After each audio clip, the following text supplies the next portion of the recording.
സെക്രട്ടേറിയറ്റിന് മുന്നിൽ പുതിയ സമരമുറയുമായി CPO വനിതാ റാങ്ക് ഹോൾഡേഴ്സ്. ഉദ്യോഗാർത്ഥികൾ ഒറ്റക്കാലിൽ ഉപ്പിൽ നിന്ന് പ്രതിഷേധിക്കും. MG പ്രതീഷ് വിവരങ്ങളുമായി തിരുവനന്തപുരത്ത് നിന്ന് ചേരുന്നുണ്ട്. പ്രതീഷ്, റാങ്ക് ലിസ്റ്റ് കാലാവധി അവസാനിക്കാൻ ഇനി ദിവസങ്ങൾ മാത്രമാണ് ബാക്കിയുള്ളത്. ചർച്ചയ്ക്ക് ഇപ്പോഴും സർക്കാർ സന്നദ്ധമായിട്ടുമില്ല. അതിനിടയിൽ പലതരത്തിലുള്ള സമരമുറകൾ വനിതാ CPO റാങ്ക് ഹോൾഡേഴ്സിൻ്റെ ഭാഗത്തു നിന്ന് കഴിഞ്ഞ ദിവസങ്ങളിലായി നമ്മൾ കണ്ടു. ഇപ്പോഴവിടെ ഒരു പുതിയ സമരമുറയിലേക്ക് അവർ നീങ്ങുന്നുവെന്ന് മനസ്സിലാക്കുന്ന വിവരങ്ങൾ എന്താണ് പ്രതീഷ്?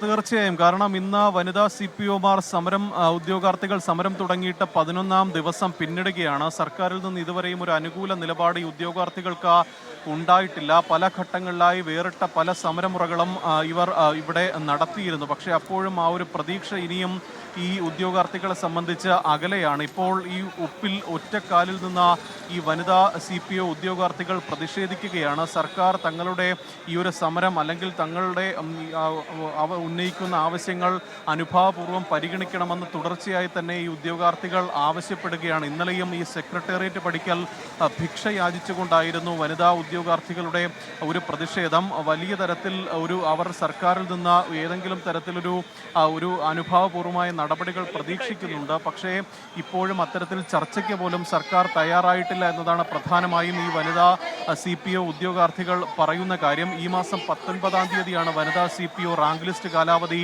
അവസാനിക്കുന്നത്. ഇനി ഏകദേശം 8 ദിവസം മാത്രമാണ് ഈ റാങ്ക് ലിസ്റ്റിന്റെ കാലാവധി ഉള്ളത്. അതുകൊണ്ട് തന്നെ ഈ റാങ്ക് ലിസ്റ്റിൽ ഉൾപ്പെട്ട പരമാവധി ഉദ്യോഗാർത്ഥികൾക്ക് നിയമനം നൽകണമെന്നതാണ് ഈ വനിതാ CPO ഉദ്യോഗാർത്ഥികളുടെ പ്രധാനപ്പെട്ട ആവശ്യം. പക്ഷേ ഇപ്പോൾ അത്തരത്തിലൊരു നടപടി സർക്കാരിൻ്റെ ഭാഗത്തു നിന്ന് ഉണ്ടാകുന്നില്ല. നേരത്തെ മുഖ്യമന്ത്രിയുമായി കൂടിക്കാഴ്ച നടത്താനുള്ളൊരു ശ്രമമൊക്കെ ഉദ്യോഗാർത്ഥികളുടെ ഭാഗത്തു നിന്ന് ഉണ്ടായെങ്കിലും പക്ഷേ അതിനുള്ള ആ ഒരു ശ്രമം പരാജയപ്പെടുന്ന സാഹചര്യമാണ് ഉണ്ടായത്. അതുകൊണ്ടാണ് പലതരത്തിലുള്ള സമര രീതികളുമായി വനിതാ CPO ഉദ്യോഗാർത്ഥികൾ മുന്നോട്ട് പോകുന്നത്. ഇപ്പോൾ നമുക്ക് ഈ ദൃശ്യങ്ങളിൽ കാണുന്നത് ഈ ഒറ്റക്കാലിൽ ഉപ്പിൽ നിന്ന് പ്രതിഷേധിക്കുകയാണ്. നേരത്തെ ഈ മുട്ടിലിഴഞ്ഞും ഈ ശയന പ്രദക്ഷിണം നടത്തിയും അടക്കമുള്ള ഈ സമര രീതികൾ ഇവർ ഇവിടെ നടത്തിയിരുന്നു. പക്ഷേ എന്നിട്ടും യാതൊരു തരത്തിലും ഒരു നടപടിയും സർക്കാരിൻ്റെ ഭാഗത്തു നിന്ന് ഉണ്ടാകുന്നില്ല എന്നതാണ് പ്രധാനമായും ഇവർ ആവശ്യപ്പെടുന്ന അല്ലെങ്കിൽ ഇവർ പറയുന്ന കാര്യം. അതുകൊണ്ട് തന്നെയാണ് സമരം കൂടുതൽ കടുപ്പിക്കാനുള്ള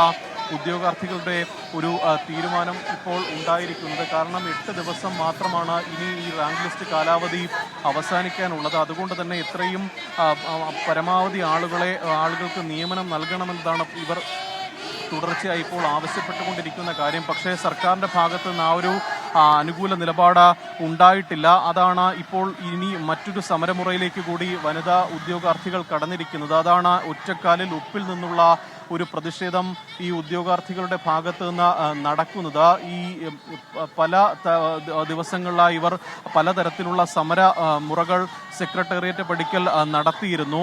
നിരവധി ഉദ്യോഗാർത്ഥികൾ 25-ലധികം വരുന്ന ഉദ്യോഗാർത്ഥികളാണ് ഇപ്പോൾ ഈ സെക്രട്ടേറിയറ്റ് പടിക്കൽ ഉപ്പിൽ ഒറ്റക്കാലിൽ നിന്ന് പ്രതിഷേധിക്കുന്നത്. ഈ സേനയിലെ അംഗബലം കൂട്ടാനുള്ള ഈ ഫയൽ പാസാക്കി തങ്ങളുടെ ആവശ്യങ്ങൾ പരിഗണിക്കണമെന്നതാണ് പ്രധാനമായും ഇവർ മുന്നോട്ട് വയ്ക്കുന്ന ആവശ്യം. അതുകൊണ്ട് തന്നെ അത്തരത്തിലൊരു അനുകൂല നിലപാട് സർക്കാരിൻ്റെ ഭാഗത്തു നിന്നുണ്ടാകണം. മുഖ്യമന്ത്രി ഈ വിഷയത്തിൽ ഇടപെടണം. ഈ സേനയിൽ തന്നെ അംഗബലം വളരെ കുറവാണ്. അപ്പോൾ പോലും ഈ റാങ്ക് ലിസ്റ്റിൽ നിന്ന് പരമാവധി ഉദ്യോഗാർത്ഥികൾക്ക് നിയമനം നൽകാൻ സർക്കാർ തയ്യാറാകുന്നില്ല. അതുകൊണ്ട് തന്നെ അത്തരത്തിലൊരു ഇടപെടൽ സർക്കാരിൻ്റെ ഭാഗത്തു നിന്ന് ഉണ്ടാകണമെന്നതാണ് ഇവർ ആവശ്യപ്പെടുന്ന കാര്യം. ആ ഒരു ആവശ്യം ഉന്നയിച്ചുകൊണ്ടാണ് ഇപ്പോൾ ഈ സെക്രട്ടേറിയറ്റ് പടിക്കൽ ഉപ്പിൽ ഒറ്റക്കാലിൽ നിന്ന് വനിതാ CPO ഉദ്യോഗാർത്ഥികൾ പ്രതിഷേധിക്കുന്നത്. റിജിത്ത്,